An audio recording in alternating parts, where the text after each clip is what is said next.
ಹೆಸರು ಮಾಂತೇಶ್ ಅಂತ. ಇವನಿಗೆ ಮಾತು ಬರಲ್ಲ ಮತ್ತು ಕಿವಿನೂ ಕೇಳಲ್ಲ. ಆದರೆ ಇವನಿಗೆ ಕೆಲಸ ಕಲಿಸಿ ಮತ್ತು ಇವನಿಗೆ ರೋಟಿ ಶೆಫ್ ಮಾಡಿದ್ದೀವಿ ನಾವು. ಚೆನ್ನಾಗಿ ಕೆಲಸ ಮಾಡ್ತಾನೆ. ಯಾವ ಸರ್?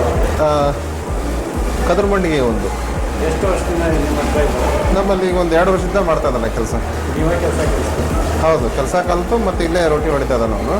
ಅವನಿಗೆ ಕಿವಿನೂ ಕೇಳಲ್ಲ ಮತ್ತು ಮಾತು ಬರಲ್ಲ, ಆದರೂ ಸಹಿತ ಅವನಿಗೆ ಕೆಲಸ ಕೊಟ್ಟಿದ್ದೀವಿ ಅವರಿಗೆ.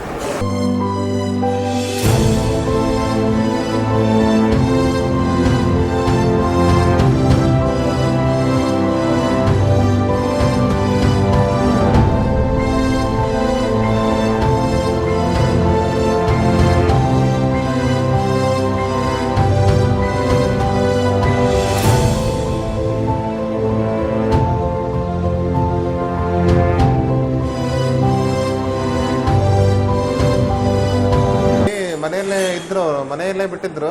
ನಾನು ಇಲ್ಲ ಏನಾರ ಕೆಲಸ ಮಾಡಬೇಕು ಅಂತೇಳಿ ಅಲ್ಲಿದ್ದ ನನ್ನ ಬಸ್ ಹತ್ತಿಗೆ ಬಂದು ಇಲ್ಲಿ ನಾವು ಕೆಲಸ ಕೇಳಿದೆ. ಕೆಲಸ ಕೇಳಿ ಅದಾದಮೇಲೆ ಅವನು ಕೆಲಸ ಇಲ್ಲಿ ಇವರು ಸರ್ ಕಲಿಸಿದ್ರು. ಕಲಿತು ಸ್ಟೆಪ್ ಬೈ ಸ್ಟೆಪ್ ನಾವು ಕಲ್ಕಂತ ಅವನಿಗೆ ರೊಟ್ಟಿ ಹೊಡೆಯೋದು ಕಲಿತೆ. ನಾನಿಲ್ಲಿ ಭಾಳ ಖುಷಿಲಿದ್ದೀನಿ. ಸಾಹುಕಾರಿಗೆ ಧನ್ಯವಾದಗಳು ಅಂತ ಹೇಳಿದೆ ನಾನು.